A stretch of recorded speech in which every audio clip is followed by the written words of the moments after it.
Coming up on the Inside Indiana Business Television podcast, we take a look at the best in tech in Indiana as we spotlight some of the winners of the 19th Annual Mira Awards, including Tech Company of the Year, Corporate Innovator of the Year, Best New Tech Startup, and Scale Up of the Year. We also speak with Lilly CEO, talk about a new school safety app, and get perspective on the week's top stories from our panel of insiders. Welcome to the Inside Indiana Business Television podcast. I'm Andy Ober. We're dedicating part of this week to spotlighting some of the winners of the 19th Annual Mira Awards, celebrating the best in tech in Indiana. Salesforce, the global customer relationship management leader, took Tech Company of the Year honors. The company has more than 1,600 employees in Indianapolis, many of them working on Salesforce Marketing Cloud, which was acquired as ExactTarget for $2.5 billion in 2013. TechPoint CEO Mike Langelier joined Inside Indiana Business host Gary Dick to highlight the winners. What people don't always see is all of the innovation that's happening right here in Indianapolis. It's really strategic to Salesforce as a whole. We're developing a first-of-its-kind integration with Google, and a lot of that development work is being done here in Indianapolis. We launched, and very innovative to the space, a distributed marketing product. That's being developed here as well. And so, very big year for lots of different reasons, but also, really developing a lot of very cool and innovative products to meet our customers' needs. As you reflect back on how tech has grown and evolved here in a big way, what is here now certainly wasn't here even just a few years ago. Sure. What are your thoughts on just the evolution of technology in Indiana? Yeah, so another thing people don't always know is that Indianapolis is actually the second largest hub for Salesforce in the world. And so I think when you have a company with the amazing reputation like Salesforce coming and really putting roots somewhere, that starts to pique the interest of a lot of big and small companies to say, there must be something really cool going on there in Indiana. So I think we're seeing that really reflected in a lot of ways. Really reflective of your background. You're from the startup community on through to a big company. I did. So the Mira Awards are really cool for me. I have now been at a company who's won 3 different times: Igo Digital, ExactTarget, and now Salesforce. So it's kind of representative of my career and really a lot of the careers for people at Salesforce right now. We've had a lot of people stay through the ExactTarget acquisition, really build a career at Salesforce, grow very, much professionally and personally. So I think there are a lot of really neat stories.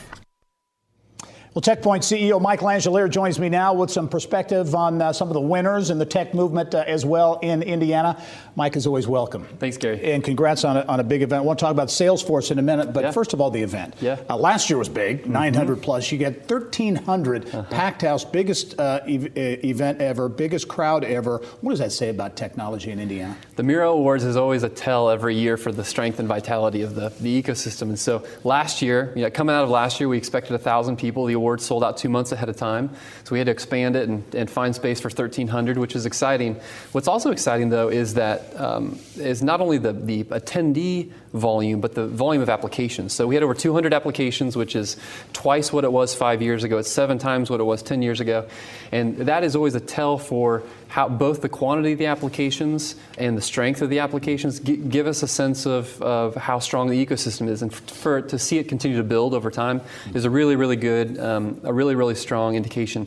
The other thing that's a really strong indication is that when you look at who was helping to sponsor the awards, like we had 3 tech companies, 3 pillar companies in Salesforce, Angie's List, and Infosys that are backing those awards as pillars here, and Ice Miller as also the platinum sponsor, as just these key organizations that are pillars here that are helping to support it and make it possible. Let's talk about Salesforce. Everybody knows the Salesforce name. A lot of people maybe don't realize 2017 was a huge year for the company. A lot of that innovation, a lot of that activity right here in Indiana. Yeah, oftentimes people can think, well, Salesforce is so visible, and as a result, this was a no-brainer. But really, 2017 was an exceptional year, as you said. They crossed the Marketing Cloud, which is headquartered here. This is a huge global company, one of the largest enterprise SaaS companies in the world. That Marketing Cloud crossed $1 billion in revenue and grew 40% year over year, which is tremendous growth when you're talking about that scale. Yeah, I only got about 30 seconds, but to have the name on the top of the state's tallest building be Salesforce. Yeah. It has been remarkable to see the external attention and validation that has brought. And what I've loved about Salesforce is that they have embraced that role. They've been prominently outspoken, whether that's via social media or participating in events with other companies and attracting other companies. They're willing to embrace that role, both by taking the building and then also playing a prominent marketing presence. Still to come, a look at the winners of the Best New Tech Startup and Scale Up of the Year Mira Awards. But first, the Mira for Corporate Innovator of the Year went to the City of Indianapolis and Marion County's Information Services Agency for Shift Indy, a digital city hall of sorts designed to make government services easy to find and available 24/7. Organizers say the platform reimagines how constituents interact with government. Mike Langelier has more. So I came into the role as Chief Information Officer in 2016. Timing was perfect. Right. Mayor Hogsett's administration had just gotten there, wanted to do something innovative.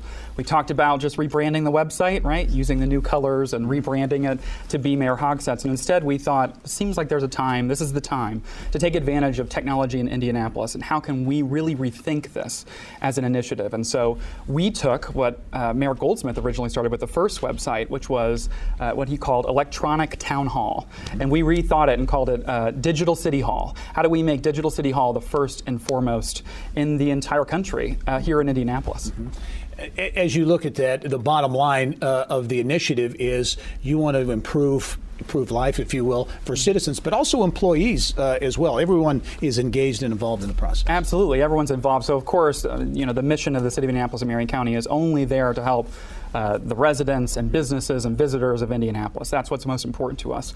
So that's the face, but making those processes run faster also helps those city and county employees. And so our goal was to really look at it from end to end, start to finish. When you start a process, how do we make that work better all the way through the process? Does a piece of this, being innovative and using technology in local government, kind of tie into that, maybe a building brand that the Indianapolis region is getting with the technology investment, the innovation that's coming here? It's something we've talked a lot about, especially with the mayor's administration coming in and seeing these huge announcements, right, of tech in Indianapolis, and how do we take advantage of that? And so really it's the partnership we've built with the private sector to do this process and build this project out really involved new young startups, as well as some entities that have been in the city of Indianapolis and Marion County for many years. Any cities around the country kind of taking note of this initiative? Absolutely. So we were excited to have interest from Austin, Texas, somewhere we think as a tech innovator in of itself. And then most recently, San Francisco has signed on to use the exact same platform we are and to build that from what we've started with in our pilot. TechPoint CEO Mike Langelier is back with more perspective. And Mike, I thought that was very interesting. Austin, San Francisco, these high-tech meccas looking to Indianapolis for innovation. Indeed. This is a category that's about oftentimes companies that aren't thought of as tech companies but are doing pretty remarkable innovation. Really cool this time to see city government being the one who's taking the lead, and especially for it to be our city, this city, who's taking the lead nationally and setting the example for those places that are seen of as tech hubs. And when you look at this initiative, Shift Indy, the process was substantial. It was really a big effort.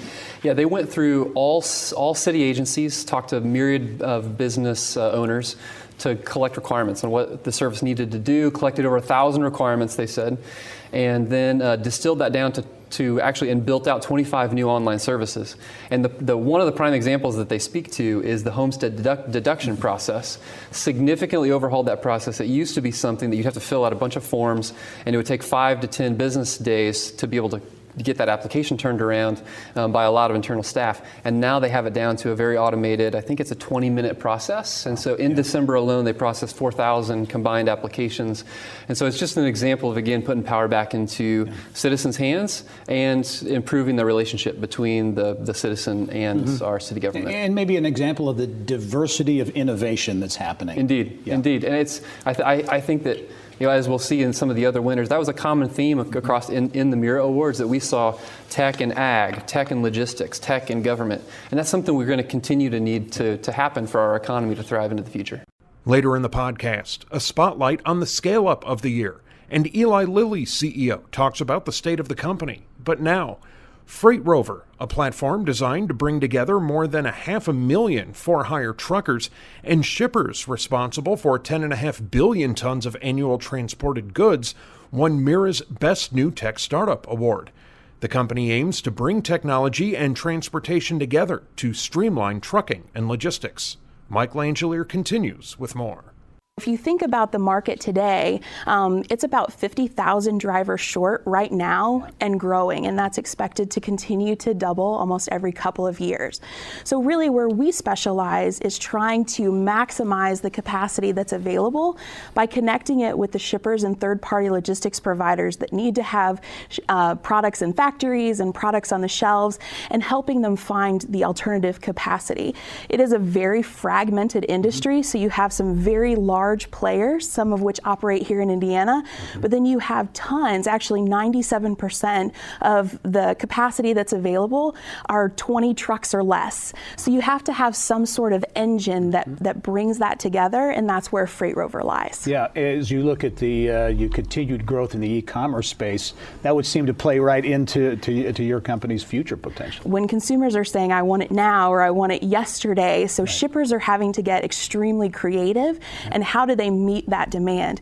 Amazon is continuing to push everyone in that space, and so we've really created technology that brings a lot of integrations together to help maximize the time constraints, the cash constraints, and the capacity constraints that are within the transportation industry. You've grown very rapidly, 27 employees your first 6 months, raised nearly $10 million in capital. As you look at the opportunity for continued growth, how important is it to be in Indiana, a state that really values distribution and logistics? We are the crossroads of America, so not only for us being a tech company is this state amazing with the growth that we're seeing in technology, but for the transportation that specializes within this state, from our water ports to our interstates to our warehouses, we rank in the top 10 on multiple facets within the industry, and so it's a great opportunity for Freight Rover to really specialize in what we do, but also to highlight how special Indiana is. Mike, as you look at the trucking industry, I don't think a lot of people think of that as a very tech-savvy or tech-enabled industry, but here's innovation built right here in Indiana that's really getting to the heart of the industry. Indeed, as I referenced in the last segment, we saw several businesses that were at the nexus of things that Indiana has historically done well, logistics being one, ag being another, and then our tech industry too. This is a perfect example, one that was a new name for a lot of folks that weren't familiar with this company, but they had remarkable traction. I mean, this category is for a company that really came to market for the first time in 2017. And so to get that kind of traction of hundreds of customers, $9 million in capital raise, as you said, almost 30 people hired to the team. They've got really great trajectory, and it's an interesting market where you have 70% of all the goods that traverse across the country travel by truck. And it's a large market with, I think, about 550,000 for-hire carriers that operate very manual processes and fragmented processes. And so they've found a place to apply technology to automate and integrate what's currently a pretty manual process. And it would be really cool to see that nexus of logistics and technology thrive here in Indiana. And indeed, when you talk about e-commerce, the trucking industry is critical for that business. Indeed, there's just so much transformation that's happening in that space, and it's happening both through the players like Amazon was referenced before, and the way that's putting pressure on traditional retailers and also pressure on logistics. And so you're going to see a lot of shifts that happen in that industry writ large as a result, and we got to make sure that as much of that happens here as possible. Remember, you can catch Inside Indiana Business Television on stations throughout the state every weekend. Head to InsideIndianaBusiness.com to check listings. Still to come, Eli Lilly doubles down on the diabetes fight, and a new app aims to keep students safer. But first, the Mira Award for Scale Up of the Year went to SupplyKick, a tech-enabled online retailer. The Indy-based company represents more than 1,000 products and nearly 100 brands on Amazon, Walmart.com, eBay, and other marketplaces. Mike Langelier has more in our final Mira Spotlight. Amazon's just difficult to navigate, but it's the world's largest e-commerce site, and so it's important to manage your presence there well. And so we help brands do that, and we help them protect their presence there and get the most out of it. Talk about growing a technology company like yours in Indianapolis, in Indiana, and the benefits that you see of growing tech here in the state. Yeah, well, there's huge benefits. There's a great workforce. I mean, really great team members. We're lucky to have just a fantastic team that we've been working with, being able to grow that very quickly as well. You know, Amazon's a really interesting place for us to be because we're really in this new piece of retail. So as we're growing that, you know, we just have kind of a new piece of the tech ecosystem here in Indianapolis. Yeah, we talk about that ecosystem, the support system. Both of you are alums of the Orr Fellowship, right? Which is one of the great initiatives in our state. I'd like to hear both of your opinions on that program and how it's representative of growing momentum in the tech space. Yeah, the Orr Fellowship catapulted my professional career in a way that no other initiative could have. I got to work across all sorts of departments within a company and receive executive mentorship. So I was so much better prepared to run a company and do so effectively because of my experience in the fellowship. It's connected me to employees, to investors, to customers.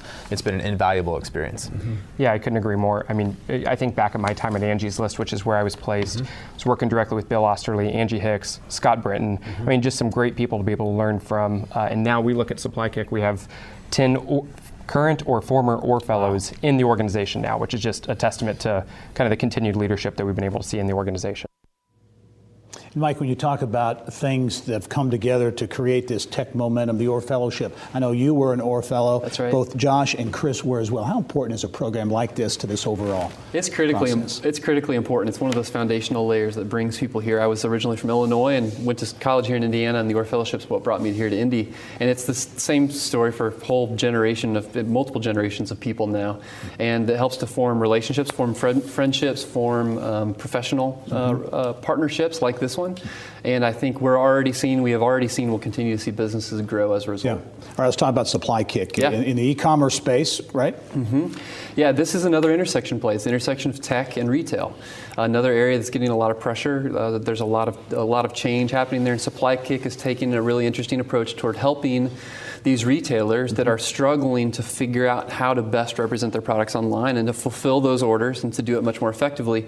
And you know, this is a company that, as you said in the open, has doubled revenue, more than doubled revenue in the past year, doubled workforce. They're in this scale-up category between 5 and 20 million, and they crossed 15 million in revenue, so generating meaningful revenue, and they're doing it on the back of a bootstrapped business that they've self-funded. And they've done it being profitable for 11 of the past 12 quarters. So the last thing about that business that I'll say is during the period of youth and rapid growth, formulating culture is hard to do, and they've done a really good intentional job of doing that. Mike, thanks for being here. Congratulations on another great Mira Awards. Thanks, get rested up. Next year is year 20, right? So it's a big April year. 13th. All right, we'll look forward to it. Thanks very much, Mike. Thank you. Later in the podcast, using tech to be preemptive about school safety, and our panel of insiders takes on the week's top stories. But now, Eli Lilly is partnering with the Richard M. Fairbanks School of Public Health at IUPUI to launch a pilot program aimed at addressing diabetes in high-need areas. The announcement comes as the drug maker reported earnings that beat analyst expectations and increased full-year guidance. Lilly CEO David Ricks talks about the partnership and the state of the company. Well, we've been active in diabetes and trying to improve the lives of patients with diabetes for a long time, and we've done a number of global health initiatives outside the U.S., but the Fairbanks study, which really demonstrated the disparity in life expectancy and in diabetes status by zip code, caught our eye. So they showed this analogy with the Monon Trail, that at the top of the Monon Trail, you live life expectancy and quality of life similar to Switzerland and Japan. At the bottom of the Monon Trail, it's like Bangladesh. And of course, Lilly's at the bottom of the trail too. So this really motivated us to work with Eskenazi to put a program like this together. And this is a neighborhood model, if you will, that typically you have implemented in other places outside of the U.S., in Mexico and India and South Africa and other places. Correct, yeah. The goal of these global health programs is to find practices and how to organize healthcare in underserved areas so that patients can get better care, prevent disease if we can, but if not preventable, treat it in a much better way. This is what we're replicating now for the first time in the U.S., this kind of global health program in an underserved neighborhood, and we've picked 3 neighborhoods in downtown Indianapolis. Talk about basically how the model works, or how this program will work. Right. Well, we're giving a grant to the Fairbanks group here at IUPUI. They're coordinating what is a series of pilots and projects to try different things to improve the health status, specifically the diabetes health status of people who live in these neighborhoods. So it's not going to be just one thing. It's going to be many things, whether it be exercise programs, access to healthy food. These are known contributors to diabetes, or access to health care itself, and that's where Eskenazi can play a big role. And again, the impact of this initiative, $7 million over 5 years, can be felt throughout the Eskenazi system, but far more broadly than that, perhaps throughout the country. That's right. Along with our partners, our shared goal is to figure out what can work in this kind of environment, in an urban neighborhood, ethnically diverse, with lower socioeconomic status. If we can find a few common threads that could be spread, we'll publish those, and along with Eskenazi and the IUPUI team, IU Med School, we'll publish that and really try to propagate those practices as best practices so other people can benefit. As you look at the impact, the devastating impact really of diabetes on families, the human toll, but that also translates into a business toll. Businesses are paying the freight too in places like Indiana where it's such an issue. Exactly, Gary. As highlighted earlier this week in my speech, the really for Indiana, my view, our view at Lilly is healthcare is sort of our kryptonite. It's the piece of our business environment that's not working. Healthcare costs in Indiana are much higher than they should be, and it's a cost that businesses are bearing. So diabetes is one of the key diseases we need to get after to change that. It's a chronic disease. It's very expensive, more than double the cost per active employee who has diabetes. And it's affectable. It's a lifestyle and diet and exercise set of drivers. We can change those things and reduce the cost of doing business in Indiana. That's good for the economy, and of course it's good for the people who might be at risk for diabetes. We're into the second quarter of the year. As you look at the state of Eli Lilly and Company, certainly an iconic company for our state. Give us your take on the state of the company. State of the company's good. We just announced our first quarter earnings, grew 9% on the top line, mid-30s on the bottom line. That's a strong financial performance. That is impressive, but what's really impressive to me is the quality of that. We're really driving that off a new set of products. 9 products we've launched since the end of 2014. We hope to launch even 6 more in the next 18 months. That's the kind of research and development productivity we haven't seen in our history, and it'd be unprecedented for a company our size. That's driving growth. Those products will last a long time. I think we've got a bright period ahead. What's key in your view to continued growth, continued success as you look through 2018, but obviously more long-term into the future? Well, of course, driving those new brands is key for our business. Investing in research, and that's always changing, and it's a challenging area. Its success rates are low, as you know, but we have to keep at that. Human disease knows no boundaries. There's always another problem to solve, and I think the science has really developed in a positive way. We need to recruit and attract great people. We need to invest and put a lot of money at risk to find the next medicine for a serious condition like diabetes. We're committed to that. We're spending a lot of money, $5 billion a year on research. We have to continue to do that and do it better and better. Increasingly, we're partnering with other entities, medical schools, but also biotech companies to bring forth those new medicines. That's a new capability for us. Lilly CEO Dave Ricks, who estimates that some 10,000 residents suffer from diabetes in the 3 targeted neighborhoods in this particular initiative, and we'll be following the program as it develops and certainly have more reports going forward. Still to come, perspective on the week's top stories from our panel of insiders. But first, Maryland-based Digital Management, which has an office in Indianapolis, is launching an app designed to allow school staffers, students, and safety personnel to monitor and respond to emerging threats at schools. The company says EndZone for Education is adapted from a platform used by the U.S. government for high-risk situations. President Greg Gallant and Cathedral High School President Rob Bridges came in studio with more. Greg, I'll start with you. How did this idea come about at DMI to put this together? The platform itself is something that DMI has had for the last 2-3 years. After watching the events in Parkland, I took a step back both as a parent and a board member at Cathedral and said, we have to be able to take that platform and bring it to the K-12 situation. And that's what we've done with EndZone. All right, let's talk about EndZone and how this, how it works, some of the key aspects of the technology. Yeah, we recognize that most students today have this in their backpack or in their hands in the school situation.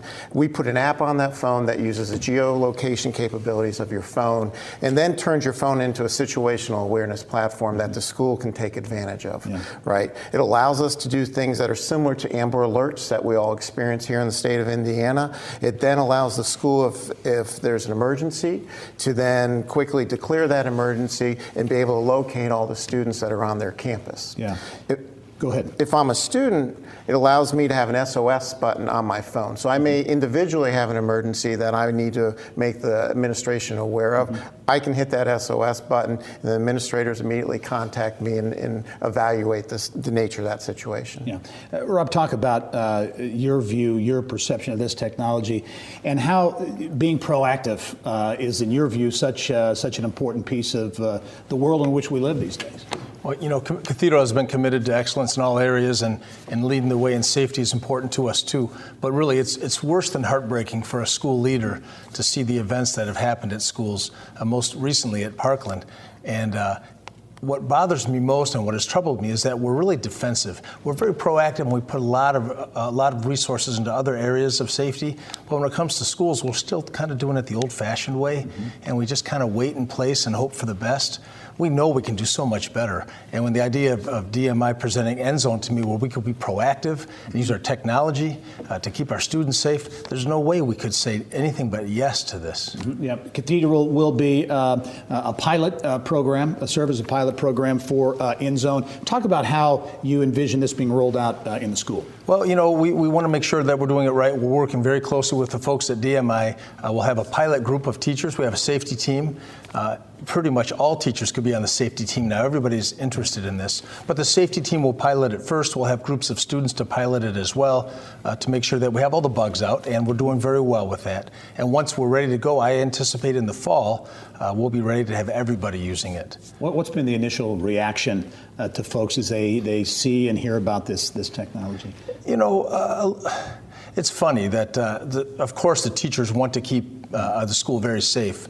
But the reaction has been a little bit uneasy because they're not sure about the cell phones. Are they going to follow me around all the time? They're going to check what I'm doing on the weekend. And we say we don't have time for that. We're not interested in that. We want to do everything that we can to keep our students safe. And teachers definitely understand that. Yeah, Greg, talk about, too, this another unique aspect of the technology. So teachers, students, ultimately, parents can be engaged as part of this process, right? Correct. They'll have 4 different levels of participants at the school level: the administrative safety committee group, the teachers, the students, and the parents. And so the school, during a situation, whether it's a full-blown emergency or it may be just, hey, there's a water main break on campus, they can notify the various levels the appropriate communication and the actions to take. All right, DMI EndZone. It's using technology to really get at proactively some of the safety issues in our schools today. Greg Gallant from DMI, Rob Bridges at Cathedral High School. Thanks very much, and we look forward to having you on again and maybe talking down the road. Great. Thank you. And finally this week, our panel of insiders offers perspective on the week's top stories.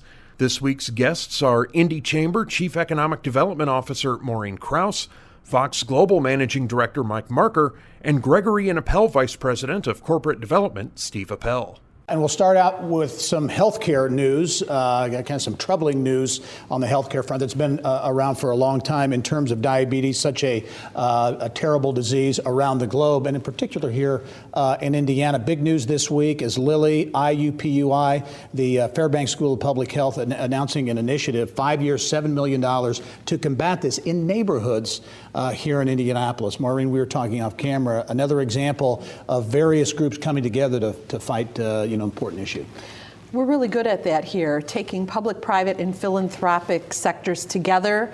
We identify issues that need to be solved. This is one that clearly impacts our workforce and our incoming workforce. As we all know, talent is a huge issue. We need as much good, healthy talent as we can get. So this is an important example, again, of these 3 groups, public, private, and philanthropic, working together to solve a problem here. We are great at doing that in this area. Yeah, and Mike, I think it's interesting to know diabetes obviously is a real focus area area for Lilly and has been for many, many decades. They have done this kind of program in a number of other places, not in the U.S., in places like South Africa and other places around the globe, now bringing it home, really bringing it home. Yeah, they're going to take some key learnings from that work in communities in Mexico and India and South Africa, as you mentioned. And one of the things that Lilly's CEO said that I really thought speaks to the work and the reason they do it is he said where you live shouldn't determine how long you live. And so they're going to find those key learnings.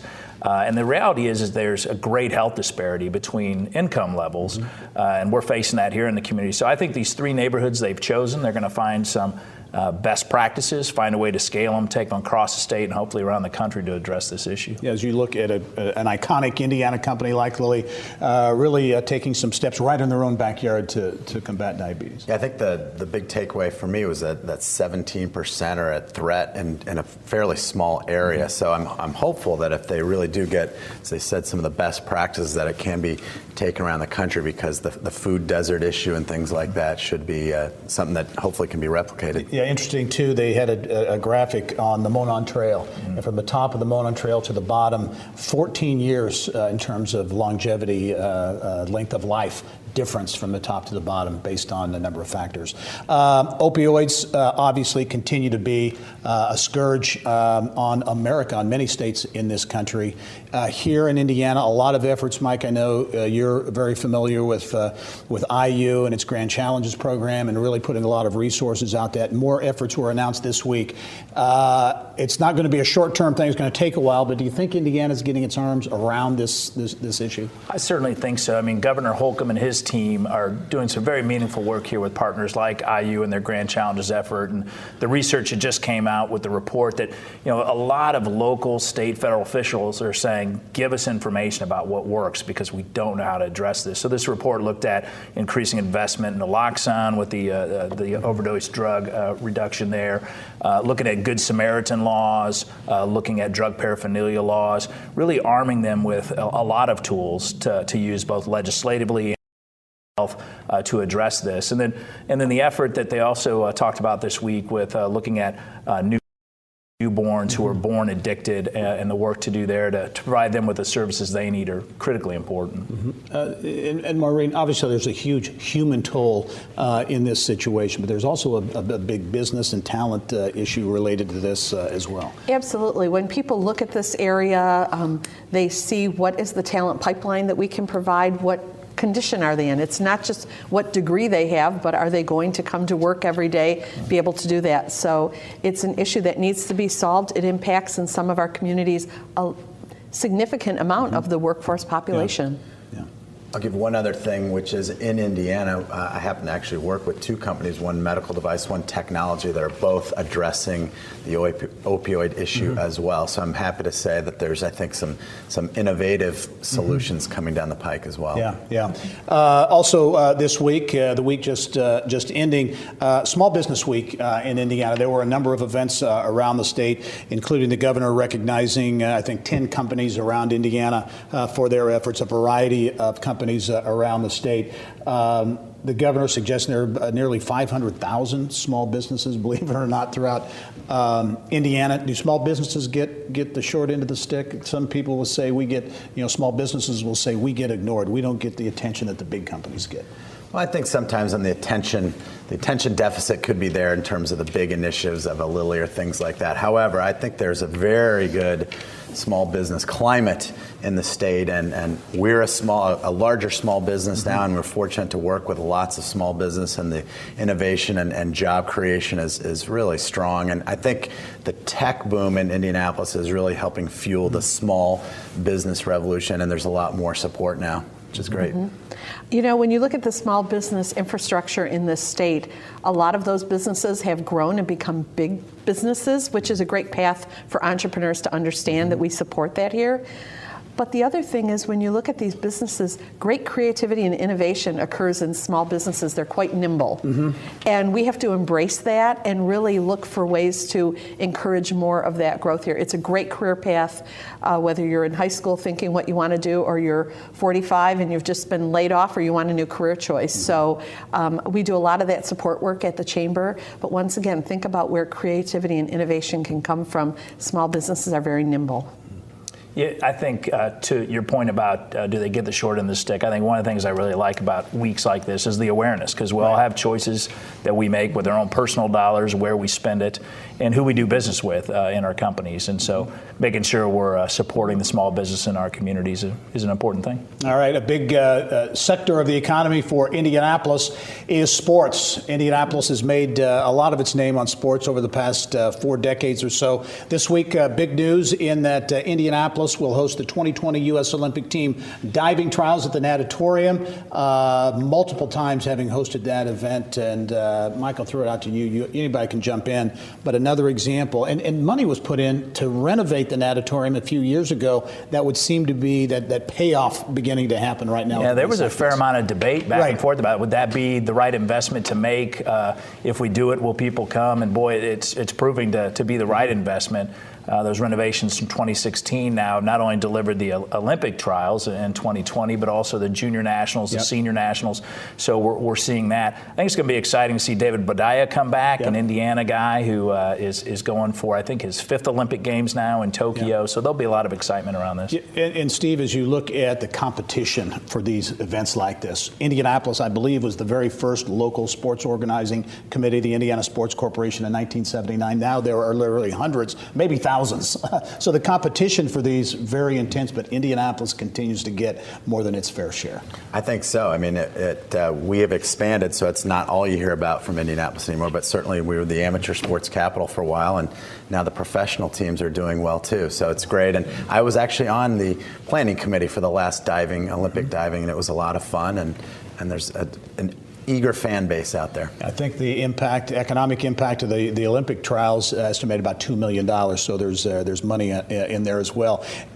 Steve, you mentioned sports. Maureen, we'll talk about the professional teams, the Pacers and the Colts. Talk about the Pacers. Not a lot of people thought the Pacers would get in the playoffs, let alone take the Cavs, and they certainly had more than their share of opportunities to win the whole thing. But anyway, they took the Cavs to 7 games. So exciting. You look at the national exposure that we get, that our team gets, that our fans get, and that this community gets.